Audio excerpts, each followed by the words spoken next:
بالله من الشيطان الرجيم. بسم الله الرحمن الرحيم.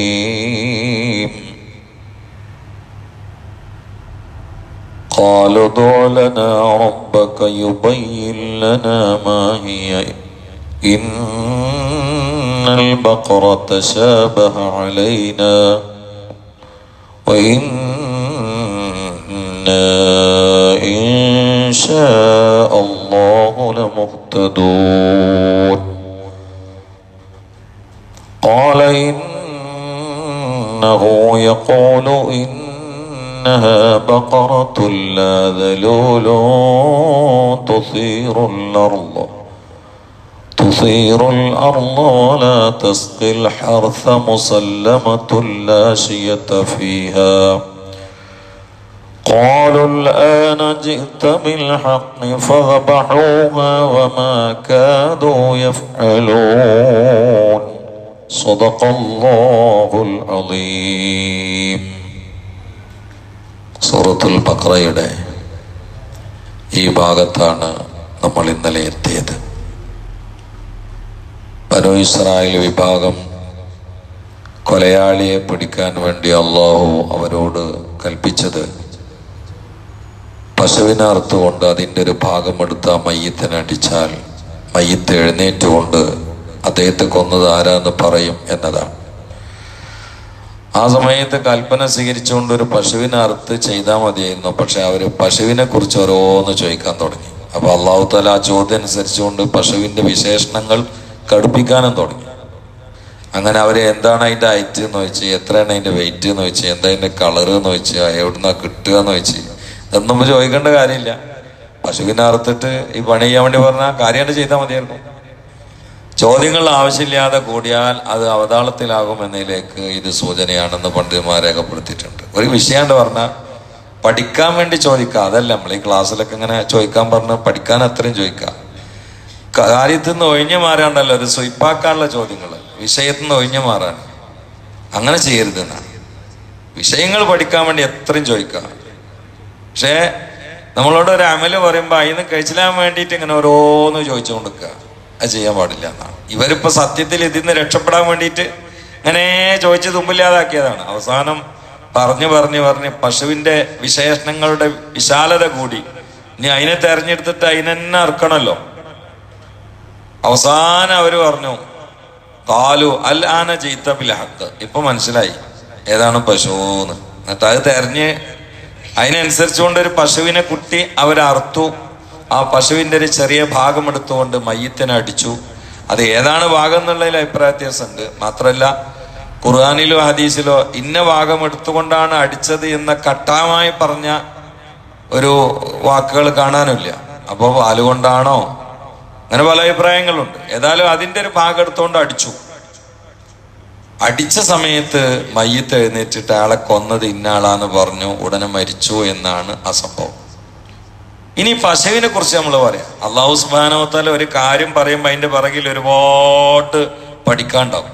സൂറത്തുൽ കഹ്ഫിൽ 7 ആളുകൾ ഗുഹയില് ഉറങ്ങിയത് മാത്രമല്ല, ഉറങ്ങിയതൊരു സംഭവമാണ്. അതിന്റെ ബാക്കിലും വിഷയമുണ്ട്, അതിന്റെ മുമ്പിലും വിഷയമുണ്ട്. എന്നതുപോലെ പശുവിനെ കുറിച്ച് ഇവർ ഒരുപാട് കാര്യങ്ങൾ ആരാഞ്ഞു. ആ സമയത്ത് അല്ലാഹു സുബ്ഹാനഹു വ തആല അതിനുള്ള വിശേഷണങ്ങളൊക്കെ പറഞ്ഞ് ഇനി അതിനെ തന്നെ തെരഞ്ഞു പിടിച്ചിട്ട് അറുക്കേണ്ട ഒരവസ്ഥയിൽ അവരാക്കി. പക്ഷെ ഇതിന്റെ ബാക്കിൽ എന്നാലൊരു ചരിത്രമുണ്ട്. ആ ചരിത്ര ഇമാമിങ്ങൾ കിതാബിൽ രേഖപ്പെടുത്തിയിട്ടുണ്ട്. ബനൂ ഇസ്രായേലിൽ നല്ലൊരു മനുഷ്യൻ ഉണ്ടായിരുന്നു. നല്ലൊരു മനുഷ്യൻ. അയാൾക്ക് ചെറിയൊരു കുട്ടി ഉണ്ടായിരുന്നു. ഇയാൾ മരിച്ചുപോയി. ആൾക്ക് രോഗമാണ് സമയത്ത് അയാളെ കയ്യിലൊരു പശുവുണ്ട്. ഈ പശുവിനെ നേരെ കാട്ടിൽ കൊണ്ടുപോയി. എന്നിട്ട് അവിടുന്ന് ഈ പശുവിനെ അവിടെ വെച്ചിട്ട് അള്ളാഹിനോട് ഒരു ദുആയാണ്, പടച്ചോനെ ഞാനൊരു പൈതലിനെ വാക്കി വെച്ചിട്ടാണ് മരിക്കുന്നത്. എനിക്കായിട്ട് എൻ്റെ മോന് ജീവിക്കാനുള്ള സംവിധാനങ്ങൾ ഒരുക്കി കൊടുക്കാൻ കഴിയില്ല. അതുകൊണ്ട് ഈ പശുവിനെ ഞാൻ ഇന്നെ ഏൽപ്പിക്കാണ്. ആ തവക്കുലും സബറും ഇഖ്ലാസും തഖ്വയും അതിൻ്റെ അത്ഭുതങ്ങളുമാണ് ഇതിലൂടെ കൈമാറുന്നത്. അതുകൊണ്ട് ഞാൻ എൻ്റെ ഈ പശുവിനെ കാട്ടിലേക്ക് വിടുകയാണ്. കാട്ടിൽ മേഞ്ഞ് തിന്നട്ടെ, നീ അതിനെ നോക്കണം. എൻ്റെ മോന് പ്രായമായാൽ ഞാൻ നിന്നെ ഏൽപ്പിച്ചിട്ടുള്ള ഈ പശുവിനെ നീ തിരിച്ചേൽപ്പിക്കണമെന്ന് പറഞ്ഞു. മനസ്സറിഞ്ഞിട്ടുള്ള നിഷ്കപടമായ കറകളഞ്ഞ ദുആയിൽ അയാള് താമസം വിനാ മരിക്കും ചെയ്തു. അപ്പൊ ഈ ചെറിയ കുട്ടി വളർന്ന് വലുതാവുമ്പോ ഉമ്മ ഇങ്ങനെ പറയുന്നുണ്ട്, മോനെ എൻ്റെ വാപ്പ മരിക്കണമേത്ത് വാപ്പാൻ്റെ അടുത്ത് നല്ലൊരു പശു ഉണ്ടായിരുന്നു, ആ പശുവിനെ കാട്ടിലിട്ടേച്ച് എനിക്ക് വേണ്ടി നീ പാകപ്പെട്ടാൽ തിരിച്ചു തരാൻ വേണ്ടി അള്ളഹാനോട് ദ്വാരുന്നിട്ടുണ്ട് എന്നൊക്കെ എങ്ങനെ ഇടയ്ക്ക് പറയും. കുട്ടി വളർന്ന് വലുതായി, കുട്ടിക്ക് ഉമ്മാനോട് ഭയങ്കര സ്നേഹമായി. ഇത് പറഞ്ഞുകൊണ്ടല്ല, ഉമ്മ എന്ന നിലയിൽ ഉമ്മയോട് വലിയ ബന്ധമായി, സ്നേഹമായി, ബഹുമാനായി, ഉമ്മാനെ സേവിക്കണം സ്നേഹിക്കണം എന്ന രീതിയിൽ മാത്രം പയ്യൻ വളർന്നു. ഇദ്ദേഹത്തിന്റെ ഉപജീവന മാർഗം എന്താ വെച്ചാൽ കാട്ടിൽ പോയിട്ട് വിറക് വെട്ടും. അതിന് കിട്ടിയ കാശ് 3 നിലയിൽ ഓഹരിക്കും. ഒന്ന് ഉമ്മാക്ക് വേണ്ടി ചെലവഴിക്കും, ഒന്ന് പാവങ്ങൾക്ക് വേണ്ടി കൊടുക്കും, ഒന്ന് നിത്യജീവിതത്തിന് വേണ്ടി മാറ്റിവെക്കും. സമയം അങ്ങനെ തന്നെയാണ്. രാത്രിയായാൽ ഒരു ഭാഗം അദ്ദേഹത്തിന് ഇബാദത്തിന് വേണ്ടി മാറ്റിവെക്കും, ഒരു ചെറിയ ഭാഗം ഉറങ്ങാൻ വേണ്ടി മാറ്റിവെക്കും, വലിയൊരു ഭാഗം ഉമ്മാക്ക് സേവനം ചെയ്യാൻ വേണ്ടിയും മാറ്റിവെക്കും. ആ ഉമ്മയെ രോഗിണിയായി മരിക്കാൻ സമയത്ത് ഉമ്മാക്ക് മോന്റെ കാര്യത്തിൽ വല്ലാത്തൊരു പ്രയാസമായി. കാരണം ഒന്നും ഉമ്മാക്കും കൊടുക്കാനില്ല. അപ്പൊ ഉമ്മ മോനോട് പറഞ്ഞ്, ഉമ്മാന്റെ കുട്ടി, ബാപ്പ എനിക്ക് വേണ്ടിയടാ ഒരു പശുവിനെ തയ്യാറാക്കിയിട്ട് ഇന്നാലിന്നെ കാട്ടിൽ കൊണ്ടുപോയിട്ടിട്ടുണ്ട്, ഇന്നാലിന്നെ കാട്ടിൽ വാപ്പ ആ പശുവിനെ കൊണ്ടുപോയിട്ടുണ്ട്, നിനക്ക് വേണ്ടി നീ പാകപ്പെട്ടാൽ ആ പശുവിനെ തിരിച്ചു തരണം എന്നും ബാപ്പ പറഞ്ഞിട്ടുണ്ട്. ഉമ്മാന്റെ കുട്ടി ആ കാട്ട് പോയിട്ട് അള്ളഹാനോടാണ് പറഞ്ഞാൽ മതി, അന്ന് വാപ്പ നിനക്ക് വേണ്ടി കിട്ടാൻ അള്ളഹാനെ ഏൽപ്പിച്ച് ആ കാട്ടിൽ വിട്ട പശു നിന്നെ തേടി ഇങ്ങോട്ട് വരും എന്ന് പറഞ്ഞു. അപ്പൊ ഇവരൊക്കെ ഈമാന്, നമുക്ക് ഇന്ന് ഇങ്ങനെ ഒരു ഈമാൻ ഇല്ല. അള്ളഹാനെ ഏൽപ്പിക്കുക എന്ന് പറഞ്ഞാലൊക്കെ ഒരു റെഡിമെയ്ഡ് പരിപാടിയാണ്. ഏൽപ്പിച്ചു നോക്കുക, അതൊക്കെ പറഞ്ഞേക്കിട്ട് കിട്ടണേ കിട്ടട്ടെ, ഇങ്ങനെയല്ല വേണ്ടത്. നമുക്കൊരു ആത്മനിർവൃത്തി, ആത്മസമാധാനം, ഒരു ദൃഢരൂഢമൂലമായ നിലപാട് ഒക്കെ ഇതിൽ വേണം. അപ്പൊ അത്ഭുതങ്ങൾ, അല്ല മഹാത്ഭുതങ്ങൾ സംഭവിക്കും. അപ്പൊ ഉമ്മാന്റെ കൽപ്പന അനുസരിച്ചുകൊണ്ട് ഈ കുട്ടി ആ കാട്ടിൽ പോയി. അവിടുന്ന് ദ്വാരുന്നു. ഞാൻ നോക്കിയപ്പോണ്ട് പശു കൊണ്ടുവരുന്നു. പശു വന്നു. പശു നല്ല മനോഹരമായൊരു പശു. ആ പശുവിനെ പിടിച്ചിട്ട് ഉമ്മാന്റെ അടുത്ത് പോയി. എത്ര ആയിരിക്കും ആ സമയത്ത് ഉണ്ടാകുന്ന അനുഭൂതിയും ഒരു സമാധാനവും അത്ഭുതവും ഒക്കെ എത്ര ആയിരിക്കും. കാരണം എത്രയോ മുമ്പ് ഒഴിവാക്കിയിട്ട് പശുവാണ്. അള്ളാനെ ഏൽപ്പിച്ചു എന്നുള്ളതാണ് അതിന്റെ അടിസ്ഥാനം. എത്ര അത്ഭുതങ്ങൾ ആ വാപ്പ വഴി കിട്ടാൻ കാരണം അള്ളാനെ അങ്ങോട്ട് ഏൽപ്പിച്ചു. അതന്നെ അള്ള ഇടപെട്ട പിന്നെന്താ, അത്ഭുതങ്ങളല്ല മഹാത്ഭുതങ്ങൾ സംഭവിക്കൂലേ. എന്നിട്ട് ഈ കുട്ടിനോടും പറഞ്ഞ്, ഈ പശുവിനൊന്നും ഉമ്മാന്റെ കുട്ടിക്ക് നോക്കിയടക്കാൻ പറ്റൂല, ഇത് അത്ര മേത്തരം മുന്തിയ പശുവല്ലേ, ഇതിനെ നോക്കിയടക്കാൻ പറ്റൂല, അതുകൊണ്ട് എനിക്ക് നോക്കാൻ കഴിയാത്തതുകൊണ്ട് ഈ ഇതിനെ കൊണ്ടുപോയി വിറ്റ മോൻ. എന്നാ ഈ കാട്ട് കയറിയിട്ട് വിറക് വെട്ടിയിട്ട് ജീവിക്കണ്ടല്ലോ, നീ ഇങ്ങനെ കാട്ട് പോവാ, എന്നിട്ട് വിറക് എന്നിട്ട് ഈ തണുപ്പും ചൂടൊക്കെ സഹിച്ച് ഇങ്ങനെ വിറ്റ് നടക്കുക, വേർത്തൊലിക്കുക, ഉറക്കൊഴിക്കുക, ഇതൊന്നും സഹിക്കാൻ കഴിയണില്ല. ഉമ്മാന്റെ കുട്ടി ആ പശുവിനെ വിറ്റിട്ട് ആ വിറ്റ കാശായിട്ട് ജീവിച്ചാൽ മതി, ഇനി ഇങ്ങനെ ഇടങ്ങനായിട്ട് സാഹസികമായിട്ട് വിറകൊന്നും വെട്ടണ്ടെന്ന് പറഞ്ഞു. അപ്പൊ ഈ കുട്ടി പശുവിനേറ്റ് പുറത്തു പോവാണ്.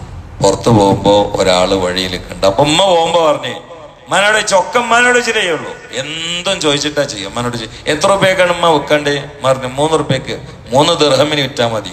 അന്നത്തെ ഒരു 3 ദിർഹം എന്ന് പറഞ്ഞാൽ അന്ന് 3000 റുപ്യക്കാണ് കുട്ടിപ്പൊളി. ഒരു 3 ദിർഹമിന് വിറ്റാൽ മതി എന്ന് പറഞ്ഞു. എന്നിട്ട് ഉമ്മ ഒരു കാര്യം പറഞ്ഞു, അതിന്റെ മേലെ വെക്കുമ്പോ എന്നോട് ചോദിക്കണം, അതിന്റെ മേലെ വെക്കുമ്പോ എന്നോട് ചോദിക്കണം. നിങ്ങൾക്ക് ഞാൻ പറഞ്ഞാൽ മനസ്സിലാകണില്ലേ? ഞാൻ ഇന്നലെ ഉറങ്ങാൻ ചില സ്ഥലത്ത് പോയാലേ ഇന്നലെ 2 മണിക്കൂർ ഉറങ്ങാനുള്ളൊരു ക്യാപ്പ് എനിക്കുണ്ട് വയല് കഴിഞ്ഞിട്ട്. കാരണം വലിയ സമ്മേളനമായിരുന്നു. അപ്പൊ ഞാൻ എൻ്റെ വയല് കഴിഞ്ഞപ്പോ എനിക്ക് ട്രെയിന് 12:45. എൻ്റെ വയല് 11 കഴിഞ്ഞപ്പോ എത്ര ഉറങ്ങാ? അല്ല അവിടെയൊക്കെ ഇടുന്നിട്ട് എത്ര ഉറങ്ങാന്ന്. പക്ഷെ എന്തോ ഒരു കഷ്ടമാണ്. മണിക്കൂർ ഉറങ്ങാം. അപ്പൊ അവരെന്നെ നല്ല റൂമിലൊക്കെ ആക്കി. എന്നിട്ട് എന്നോട് പറഞ്ഞ്, എന്നെ കൊടുന്നാക്കുന്ന ആള് പറഞ്ഞു, ഉസ്താവ് ഉറങ്ങിക്കോളി, ഇവിടെ ഓരോരുത്തർ വർത്താനം പറയാൻ വരും, നിങ്ങൾ വയല് വെക്കുന്ന ആൾക്കാർ, നിങ്ങൾ ഉറങ്ങിക്കോളി, നിങ്ങൾക്കൊരു ശല്യം ഉണ്ടാവില്ല. എന്നിട്ട് അയാൾ അവിടെ ഇരുന്നിട്ട് 1.25 മണിക്കൂറാണ് വർത്താനം പറയും. നോക്കാണ് നിങ്ങൾ മനുഷ്യന്മാരുടെ അവസ്ഥ. ഇടയ്ക്കിടയ്ക്ക് അയാൾ പറയും, ഞാൻ നിൽക്കണോണ്ട് ശല്യം ഉണ്ടല്ലേ, ഞാൻ ബോട്ടിലെ നിൽക്കുമ്പോ ഞാൻ ആന്നും പറയും, എന്നാലും പോവില്ല. പിന്നെ അടുത്ത മേറ്റർ പിന്നെ തോന്നും. അങ്ങനെ തീരെ ഉറങ്ങാൻ പറ്റിയിട്ടില്ല. ആൾക്കത് ആഫിയത്തുള്ള ദുർഗൈസ് കൊടുക്കട്ടോ. അപ്പൊ അതുകൊണ്ട് ഇന്നാലെ ഞാൻ പറഞ്ഞ നിങ്ങൾക്ക് മനസ്സിലായില്ലേ? അപ്പൊ എവിടെ എത്തി?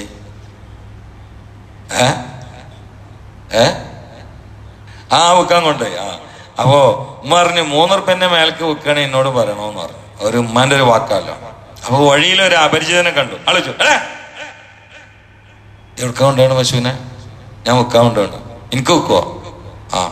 എത്ര തരണം? 3 റുപ്യ. എന്താ 3 റുപ്യ അറിയാൻ കാരണം? ഉമ്മ എങ്ങനെ അറിയണേ? ഇയാൾ അറിഞ്ഞ് 6 റുപ്യക്കാണ് ഞാൻ വാങ്ങിക്കോളാറ്. എനിക്ക് ഉമ്മാനോട് വയ്ക്കണം. എന്താണ് കുട്ടീൻ്റെ ഒരു ഉമ്മനോടുള്ള ബന്ധവും വാക്ക് പാലിക്കാനുള്ള തിടുക്കം എത്രയേറെ നിങ്ങള്. ഇതാണ് ഇതിന് പഠിക്കാനുള്ളത്. 6 റുപ്യക്ക് വിൽക്കാം, പക്ഷെ എനിക്ക് ഉമ്മാനോട് വയ്ക്കണം. ഞാൻ ചോദിച്ചു, ഈ പശുവിനായിട്ട് നേരെ ഉമ്മാൻ്റെ അടുത്ത് പോകണം. ഉമ്മ, വഴിയിൽ നിന്ന് ഒരാള് ഇതിന് 6 റുപ്യൊക്കെ ചോദിക്കണ്ടേ, ഞാൻ എന്താ ചെയ്യേണ്ടതെന്ന് വെച്ച് മിറ്റാളെ സമ്മതം കിട്ടി. ഇപ്പൊ പശുവിനായിട്ട് ഇങ്ങനെ തന്നെ വരികയാണ്. ഇത്ര ദൂരം ആണ്ടൊന്നും പോണ്ടല്ലോ. ഉമ്മാനോട് ചോദിക്കണം എന്നുള്ള വാക്ക് പാലിക്കണം. അങ്ങനെ ഇയാളെടുത്ത് വന്നു. ഇയാൾ പറഞ്ഞു, എന്തേ 6 റുപ്യക്ക്? ഞാൻ അതിൽ കുറഞ്ഞ പരിപാടി ഒന്നുമില്ല. 6 റുപ്യ. ഞാൻ 12 റുപ്യക്ക് വാങ്ങോളൂ എന്ന് പറഞ്ഞു. ആള് പിടുത്തം വിട്ട ആളെന്ന് തോന്നുന്നുണ്ട്. ഞാൻ വാങ്ങണേ 12 റുപ്യ വേണം. അതെനിക്ക് ഉമ്മാനോട് ചോദിക്കണം.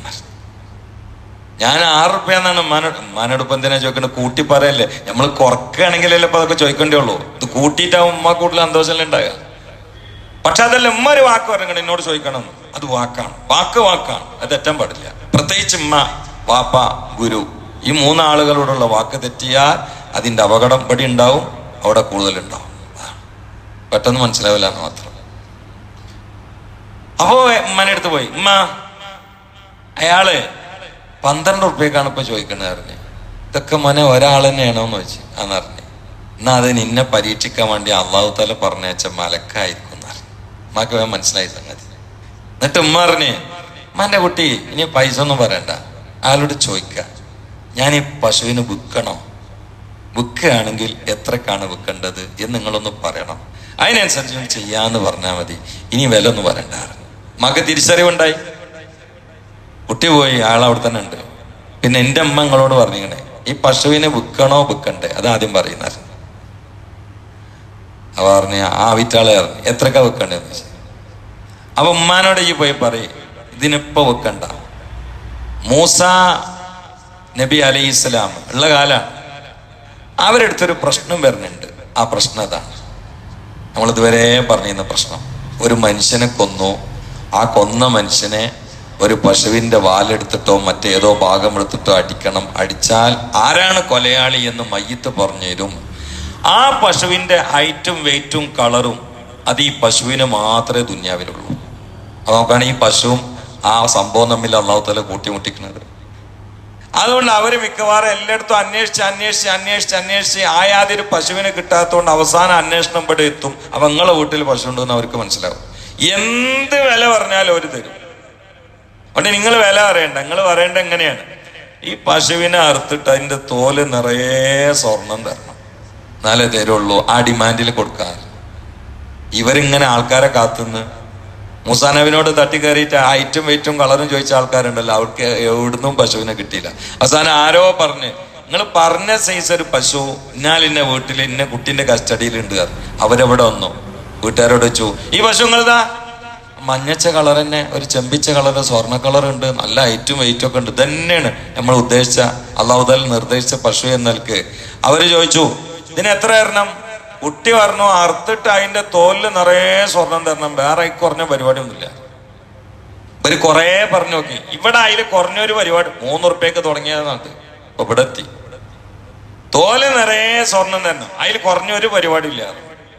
പിന്നെ അവർക്കന്ന് സ്വർണ്ണ ഒരു പ്രശ്നമല്ല. ഇന്നും നിങ്ങൾ കണ്ടിട്ടില്ലേ, ഈ കൊലയിനൊക്കെ രക്ഷപ്പെടാൻ വേണ്ടി അറബികള് അവിടെ പോയിട്ട് മുണ്ട് വിരിച്ചിട്ട് അതിൽ നിറയെ സ്വർണ്ണമൊക്കെ കാണിച്ചു കൊടുക്കും. ഞങ്ങളിത് തരാ, രക്ഷപ്പെടുത്തി തരുന്നൊക്കെ പറയാം. അത് അവരുടെ ശൈലിയാണ്. അപ്പോ ഈ തോല് നിറയെ സ്വർണം കൊടുത്തിട്ടാണ് ആ പശുവിനെ വാങ്ങിയിട്ട് ഫദബഹൂഹാ. ഖുർആനിലെ ഈ ആയത്തിന്റെ അടിയിലുള്ള തഫ്സീറാണ് ഈ ചരിത്ര മുഖേന പറഞ്ഞത്. ഫദബഹൂഹാ, ആ പശുവിനെ അവരറുത്തു. ഏതാണ് ആ പശു? ഈ പശുവാണ്. ഇവിടെ ഇപ്പൊ എന്തൊക്കെയാ പഠിക്കാണ്ട്? 3-4 കാര്യങ്ങൾ. ഇന്നലെ കുറെ ഗുണപാഠങ്ങൾ പറഞ്ഞു. ഇന്ന് ഇതിൽ നിന്ന് പഠിക്കാനുള്ള ഗുണപാഠം, വാക്ക് പാലിക്കുക എന്നത് ഈ ഉമ്മത്തിന് അള്ളാഹു പ്രത്യേകിച്ച് നിർദ്ദേശിച്ചിട്ടുള്ള സുപ്രധാനമായ കാര്യമാണ്. ഈ ഉമ്മത്ത് ഏത് കാലത്താണോ വാക്ക് പാലിക്കുന്നത് ആ കാലത്തൊക്കെ ഈ ഉമ്മത്തിന് പ്രൊട്ടക്ഷനും അള്ളാഹുവിന്റെ റഹ്മത്തും ഈ ഉമ്മത്തിന് അനുകൂലമായി പേമാരി പോലെ ഉണ്ടാവും. വാക്ക് പാലിക്കാത്ത ഉമ്മത്തായി മാറിയാൽ കഠോരമായ അദാബുകൾക്ക് ഉമ്മത്ത് വിധേയരാകും. ഇനി ഇന്നത്തെ നമ്മുടെ അവസ്ഥ നോക്കുക, വാക്ക് പാലിക്കണ്ടോ ഇല്ലേ? എന്താണെങ്കിലും വാക്ക് പറഞ്ഞാൽ പാലിക്കണം. ഇപ്പൊ ഒരാള് പറയണ അടുത്ത ഞായറാഴ്ച കല്യാണം കേട്ടോ, നമ്മളെന്താ പറയാ, ഞാനെന്നൊരാളുണ്ടെങ്കിൽ, ഭൂമി എന്നുള്ളൊരു സാധനം ഉണ്ടെങ്കിൽ, ഈ പറയുമ്പോ തന്നെ പോണ്ടാന്നായിരിക്കും തീരുമാനം. പിന്നെ അതെങ്ങനെ അടിച്ചു വിടുക. എന്നോട് അതുകൊണ്ട് ഞങ്ങൾ ആര് കല്യാണത്തിന് വെച്ചാലും വിളിച്ചേക്കാൻ പറഞ്ഞ് ഞാൻ വരൂല. ഞാൻ അങ്ങനെയല്ല പറയല്. അപ്പൊ ചിലവരിങ്ങനെ പെട്ടെന്നാണ് വരൂലാരും ബന്ധപ്പം ഇങ്ങനെ പറയണത്. അങ്ങനെയാണ് പറയണ്ടത്. വരെങ്കിലല്ലേ വരിക എന്ന് പറയാ. അല്ലാതെ ഇപ്പൊ നിങ്ങൾ വന്ന് പറയുമ്പോൾ നിങ്ങളെ സന്തോഷിപ്പിക്കാൻ ഞാൻ വരാന്ന് പറഞ്ഞാൽ എനിക്ക് വാക്ക് പാലിക്കാൻ പറ്റൂല. അപ്പൊ അതാണ് ആര് വിളിച്ചാലും എനിക്ക് വരാൻ കഴിയില്ല, അന്ന് പരിപാടി ഉണ്ട് എന്ന് പറയാൻ കാരണം അതല്ല, ദേഷ്യം കൊണ്ടല്ല, എനിക്കന്ന് പരിപാടി ഉണ്ട് വരൂല, അങ്ങനെയാണ് പറയണ്ടേ. അല്ല വന്നാളെ സോപ്പിടാൻ വേണ്ടി ഞാൻ എങ്ങനെ ആയാലും വരാന്നല്ലല്ലോ പറയണ്ടേ. വാക്ക് എന്നുള്ളത് ചാക്കല്ലല്ലോ. വാക്ക് എന്നുള്ളത് മനുഷ്യന്റെ പേഴ്സണാലിറ്റി അറിയിക്കുന്ന, ആ വാക്ക് പാലിക്കുന്നുണ്ടോ ഇല്ലേ എന്നുകൊണ്ടാണ് മനുഷ്യത്വം അളക്കുക. അല്ലെങ്കിൽ എന്തിനാ നാവ് ഊക്കി നടക്കണ ചോറേക്കാനാണ്. ഇതിമെന്നൊരു സാധനം വീണാൽ അതിന് ഉത്തരവാദിത്തമുണ്ട്, അത് പാലിക്കണം. ഒന്ന്. രണ്ടാമത്തത്, അല്ലെങ്കിൽ പറയാൻ നിൽക്കരുത്. അങ്ങനെ ഒരുപാട് പറയാം, എന്നിട്ട് യാതൊരു ഉത്തരവാദിത്തം ഇല്ലാതെ അങ്ങനെ നടക്കുക. ഒരു മാർക്കറ്റിൽ, അള്ളാന്റെ ലോകത്തൊരു മാർക്കറ്റ് ഇല്ലാത്ത മനുഷ്യന്മാരാണ്. അള്ളാഹു കാത്തുരക്ഷിക്കട്ടെ. ഇത് മുനാഫിഖെന്നാണ്. വാക്ക് പറഞ്ഞു പാലിക്കാതിരുന്നാൽ കപട വിശ്വാസിയുടെ ലക്ഷണമാണ് എന്നാണ്. അപ്പൊ ഇതിൽ വാക്ക് പാലിക്കുക എന്നുള്ള ഒന്ന്. രണ്ടാമത്തത്, മാതാവിനോടുള്ള സേവനം, മാതാവിനോടുള്ള സ്നേഹം, മാതാവിനോടുള്ള ബഹുമാനം, മാതാവിനോടുള്ള അംഗീകാരം, മാതാവിന്റെ മക്കാം അറിഞ്ഞുകൊണ്ടുള്ള പെരുമാറ്റം, അതിലും ഇന്ന് വളരെ ഡൗണായി കിടക്കുകയാണ്. സത്യത്തിൽ കിതാബിലുണ്ട് ഉമ്മാരെ മുമ്പിൽ ഇരിക്കാൻ പാടില്ല. നമ്മൾ ആരെങ്കിലും പാലിക്കാറുണ്ടോ? ഞാൻ അൽഹംദുലില്ലാ എനിക്ക് പ്രായപൂർത്തി ആയിടം മുതൽ എൻ്റെ ഉമ്മ നിൽക്കുമ്പോ ഞാൻ ഇരിക്കുക എന്നുള്ളൊരു ഫോട്ടോ കുടുംബത്തിൽ ചെറുപ്പത്തിലും കാണൂല, വലുപ്പത്തിലും കാണൂല. എനിക്ക് പറയാൻ താത്വിക മേഖലയിൽ അവകാശമുണ്ട്. ഞാൻ അത് ശീലിച്ച ആളാണ്. എൻ്റെ വീട്ടിൽ ഞാൻ ഭക്ഷണം കഴിക്കാതിരുന്നാൽ ഉമ്മ എനിക്ക് സാധനങ്ങൾ കൊടുന്നേക്കണ എനിക്കിഷ്ടമല്ല. എന്നിട്ട് ഉമ്മ എൻ്റെ മുമ്പ് കൊണ്ടുവരില്ല, വേറെ ആളെ ഏൽപ്പിച്ചിട്ട് അവരെ കൊണ്ടുവരിക. ആ മക്കാം അങ്ങനെയല്ലേ. എനിക്ക് പ്രായപൂർത്തി ആയ മുതൽ വഫാത്താണ് വരെ എൻ്റെ ഒരു ഷർട്ടും തുണിയും ഉമ്മ തിരുമ്പിയിട്ടില്ല. കാരണം എൻ്റെ തുണിയും കുപ്പായം തിരുമ്പേണ്ട പണിക്കാർത്തിയല്ല അത്. എന്നാ ഉമ്മാന്റെ ഞാൻ ആക്കി കൊടുക്കലുണ്ട്. നമ്മളിത് എല്ലാ ടൗസറും അടിവസ്ത്രവും പിന്നെ ബനിയനും കീറച്ചാക്കൊക്കെ അയച്ചിട്ട് ഉമ്മക്ക് ഇട്ട് കൊടുക്കാം. ഉമ്മക്ക് 70 വയസ്സ് ശ്വാസം മുട്ടിയിട്ട് എന്നിട്ട് ഒക്കെ സ്ഥിരിട്ട് കൊടുക്കുക. അപ്പൊ അങ്ങനെ കുട്ടപ്പനായിട്ട് നടക്കുക. ഇതിന് പണിക്കാർത്തി എന്നാടോ പറയാ, ഇതിന് പണിക്കാർത്തി എന്ന് പറയാം. വീട്ടിൽ പണിക്കാർത്തിയ വാഷ് മെഷീനാ ഉമ്മ. മക്കളെ കൊണ്ട് ചെയ്യിപ്പിക്കുക, പഠിപ്പിക്കണ പോലെ. ഉമ്മാന്റെ അങ്ങോട്ട് അലക്കി കൊടുക്കുക. എനിക്ക് ആരോഗ്യമില്ലേ, മസിലില്ലേ, അതിന്റെ മസിലൊക്കെ ഇളകിയിട്ട് പ്ലാസ്റ്റിക്കിന്റെ ഉറ മാതിരി ഇരിക്കണ്. എനിക്ക് കനത്ത മസിലില്ലേ, അങ്ങോട്ടല്ലേ ചെയ്തു കൊടുക്കണ്ടേ. മുഹമ്മദ് മുസ്തഫ. മാതാപിതാക്കൾ മക്കൾക്ക് അടിമകളെ പോലെ സേവനം ചെയ്യുന്നത് ഖിയാമത്തിന്റെ അടയാളമാണെന്നാണ് പരിശുദ്ധ റസൂൽ പറഞ്ഞത്. അത് നമ്മളെ വീട്ടിലുണ്ടായാലും ഖിയാമത്തിന്റെ അടയാള കൊലായിലെ അടുക്കളയിലൊക്കെ ഉള്ളത്. ഉമ്മാനെ വേലക്കാരിയാക്കുക. ഉമ്മക്ക് അങ്ങോട്ടല്ലേ പാദസേവ ചെയ്ത് കൊടുക്കണ്ടേ. ഇവിടെ ഈ കുട്ടി ചെയ്യും നോക്കി ഉമ്മാന്റെ വാക്ക് പാലിച്ചുകൊണ്ട് അങ്ങോട്ടും ഇങ്ങോട്ടും പശുവിനേറ്റ് നടക്കുകയാണ്. അതുകൊണ്ട് കുട്ടി എന്തായി, അന്താരാഷ്ട്ര മുതലാളി. അതന്നെ സ്വർണ്ണമൊക്കെ കൂടി കിട്ടിയിട്ട് അടിച്ചു കയറിയില്ലേ. 3 ഉറുപ്പ്യന്ന് തുടങ്ങിയതാ, കോടികളെത്തിയില്ലേ. കാരണം ബിർറുല്യ വാലിദത്തിഹി, ആ കുട്ടിന്റെ മാതാവിനോട് ചെയ്ത ഗുണമാണ് എന്ന് ഈ സംഭവത്തിന്റെ താഴെ മഹാന്മാർ രേഖപ്പെടുത്തിയിട്ടുണ്ട്. അത് മൂല്യന്മാരല്ലാത്തവരൊക്കെ മനസ്സിലാക്കണം. ആർക്കും ഉമ്മാനെ അത് സ്നേഹം കൊണ്ട് വെറുത്തിട്ടല്ല, സ്നേഹം കൊണ്ട് കാട്ടിക്കൂട്ടണേലും ഉമ്മാന്റെ മക്കാമ തകർന്നു പോകണം. ചില ഉമ്മാരും അങ്ങനെ തന്നെയാണ്. കുട്ടികൾക്ക് അതിന് ഉമ്മാന്റെ കാലിന്റെ അടിയിലാണ് സ്വർഗം എന്ന് പറയുമ്പോൾ അതിലൊരു സൂചന ഇല്ലേ. ഉമ്മ മക്കളെ കാലിന്റെ അടിയിലാക്കണമല്ല അതിന്റെ അർത്ഥം. അൽ ജന്നത്തു തഹത്ത അഖ്ദാമിൽ ഉമ്മഹാത്ത്, ഉമ്മാന്റെ കാലിന്റെ കീഴിലാണ് സ്വർഗം. അതിനർത്ഥം എന്താ, മക്കളെ കീഴാക്കണം എന്നാ, മക്കളെ തലമാക്കണം എന്നല്ല, കീഴാക്കണം എന്നാ അതിന്റെ സൂചന. ആരാ കീഴാണത്? ഇത് വലിയ അപകടമാണ്. വലിയ അപകടം എന്ന് പറഞ്ഞാൽ അന്ത്യശ്വാസ സമയത്ത് ആക്കബത്ത് പ്രതികൂലമായി ദുരന്തത്തിലാവാൻ തന്നെ കാരണമാണ് എന്ന് പണ്ഡിതന്മാർ രേഖപ്പെടുത്തിയിട്ടുണ്ട്. ഉമ്മായോടുള്ള പെരുമാറ്റം. ഉമ്മാനെ തള്ളാന്ന് വിളിക്കുന്ന ആൾക്കാരുണ്ട് തമാശയിൽ എന്ന് പറയുന്നിട്ട്. അങ്ങനെ വിളിക്കാൻ ഉസ്താദിനെ കള്ളെന്ന് വിളിക്കാൻ പറ്റുമോ തമാശയില്? ഉമ്മാനെ തള്ള. ഞാൻ കേട്ടിട്ടുണ്ട് ഒരു ചെറുപ്പക്കാരൻ വിളിക്കണം, മറിയത്തിയേ. ഞാൻ ആ വീട്ടിലുണ്ട്. അപ്പൊ ഈ തള്ളുണ്ട്, ചായം കടി കൊണ്ടുവരും. ഞാൻ ചോദിച്ചു ഇതാരാന്ന് വെച്ചു, എൻ്റെ അമ്മയെന്ന് പറഞ്ഞു. എന്നെ മറിയത്ത്, ഞങ്ങൾ നേരത്തെ അങ്ങനെ ശീലിച്ചാണ്, അങ്ങനെ ഇപ്പൊ വിളിക്കാനിട്ടിട്ട് തുടങ്ങിയാണ്, ഇപ്പൊ മാറ്റമില്ല. എന്താ ഞാൻ എനിക്ക് അങ്ങാടിയിലൊരു പേരുണ്ടോ ആ വിളിച്ച ആൾക്ക്, എന്താ പേര്, ഇബിലീസും പാലം എന്നൊരു പേരുണ്ട്, പിന്നെ ആൾക്കാരിട്ട പേരാ. അപ്പൊ ഞാൻ വെച്ചാൽ എൻ്റെ ഭാര്യ എന്നെ ഇബിലീസും പാലം എന്ന് വിളിച്ചാൽ അവളെ ഞാൻ വെറുതെ വിടൂല. അത് ശരി, അവിടെ വെറുതെ വിടൂല, ഇവിടെ കുഴപ്പമില്ല. ഉമ്മാനോടുള്ള സംസാരം പെരുമാറ്റം നീറ്റ് രീതിയിൽ ആദാബ് കീപ്പ് ചെയ്യണം. അല്ല ആദാബുൻ നബവിയ്യ അതിലൊക്കെ ഉണ്ട്, കീപ്പ് ചെയ്യണം. ആ 3 കാര്യങ്ങൾ ഈ ചരിത്രത്തിൽ നിന്ന് സുപ്രധാനമായി പഠിക്കാനുള്ള പാഠങ്ങളാണ്. ഖുർആനിൽ ഒരു കഥ പറയുമ്പോൾ കഥയില്ലാത്ത കഥകൾ പറയില്ല, അത് ഗുണപാഠ നിർഭരമായ കഥയായിരിക്കും. അതിൽ നിന്ന് നമ്മളോട് എന്തിനാ അള്ളാഹ് പറയണത്? അള്ളാഹ് പറഞ്ഞില്ലേ, അമന്തും ശുഹദാ ഇത് ഹളറ യാക്കൂബ് അൽ മൗത്ത്. യാക്കൂബ് അലൈഹി സ്വലാമിന് മരണം അടുത്തപ്പോ നിങ്ങൾ അവിടെ ഉണ്ടായിരുന്നു എന്ന്. അത് നമ്മളോടല്ലേ ഇപ്പൊ എന്ന് ചോദിക്കണത്? ഖുർആനിൽ ആയത്തുണ്ട്. അപ്പൊ അതിന്റെ അർത്ഥം എന്താ? നമ്മളൊക്കെ അവിടെ ഉണ്ടാവാൻ മാത്രം വലിയൊരു സംഭവം അവിടെ നടന്നിക്കണെന്നാണ് ആ പറയുന്നത്. നമ്മളവിടെ ഇല്ല. എന്നിട്ട് എന്താണ് അതിൽ നിന്ന് പഠിക്കാനുള്ളത്? അതാണ് പിന്നെ നമ്മൾ മനസ്സിലാക്കേണ്ടത്. അപ്പോഴേ നമുക്ക് അതിന് പഠിക്കാനുള്ള കിട്ടുള്ളൂ. നിങ്ങൾ ചരിത്രം മനസ്സിലാക്കിയെന്നേ വരുള്ളൂ. അപ്പൊ ഇതിൽ നിന്നൊക്കെ പഠിക്കാനുള്ള പ്രധാനപ്പെട്ട പാഠം, ഇന്നത്തെ പ്രധാനപ്പെട്ട പാഠം 2 കാര്യമാണ്. ഒന്ന് വാക്ക് പാലിക്കുക, രണ്ടാമത്തത് ഉമ്മായോടുള്ള പെരുമാറ്റം നന്നാക്കുക. ഈ 2 ഈ ഉമ്മത്ത് ഏറ്റെടുത്താൽ ഉമ്മത്ത് വലില്ലാഹിൽ ഇസ്സത്തു വലി റസൂലിഹി വലിൽ മുഅ്മിനീൻ ആ സമുന്നതമായ ഗ്രേഡിൽ വരും. അല്ലാഹു തൗഫീഖ് ചെയ്യട്ടെ. സല്ലല്ലാഹു അലാ മുഹമ്മദ് സല്ലല്ലാഹു അലൈഹി വസല്ലം. സല്ലല്ലാഹു അലാ മുഹമ്മദ് സല്ലല്ലാഹു അലൈഹി വസല്ലം.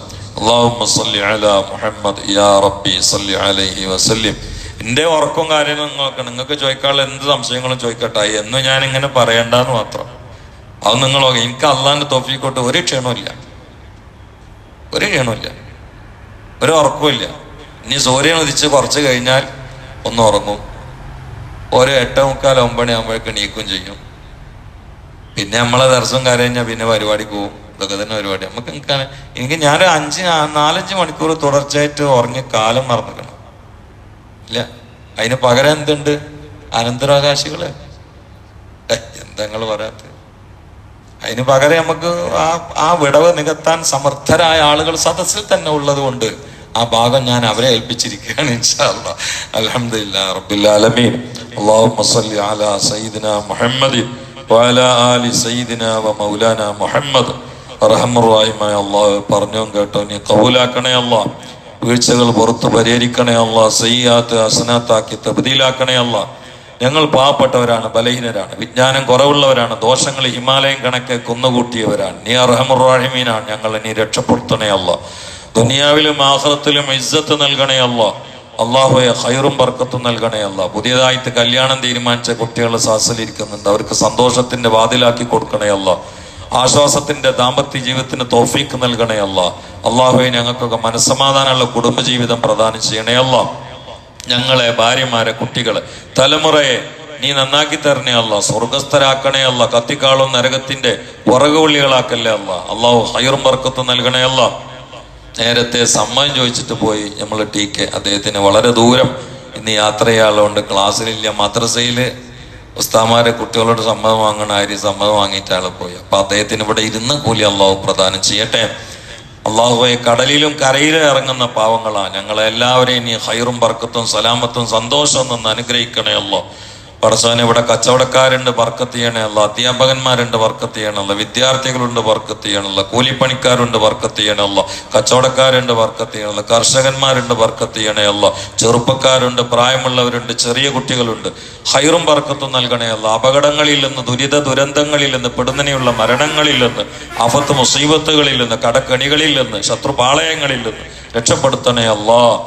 10 കൊല്ലമായി ക്യാൻസർ കൊണ്ട് കിടന്നുറങ്ങാൻ കഴിയാതെ കഠിനമായി തൻ്റെ ഭാര്യയ്ക്ക് വേണ്ടി ഇന്നലെ കണ്ണീർ ചാർത്തി വളരെ പ്രയാസത്തോടെ ദ്വാരക്കാൻ പറഞ്ഞ ഒരു സുഹൃത്തുണ്ട്. അള്ളാഹുവെ, 10 കൊല്ലമായി വേദന സഹിക്കാൻ കഴിയാതെ ഉറങ്ങാൻ പറ്റണില്ല എന്നൊക്കെ കേൾക്കുമ്പോൾ വല്ലാത്ത തകർച്ചയാണ്, വല്ലാത്ത തളർച്ചയാണ്. നീ ശിഫയായി കൊടുക്കണേ അല്ലാഹ്.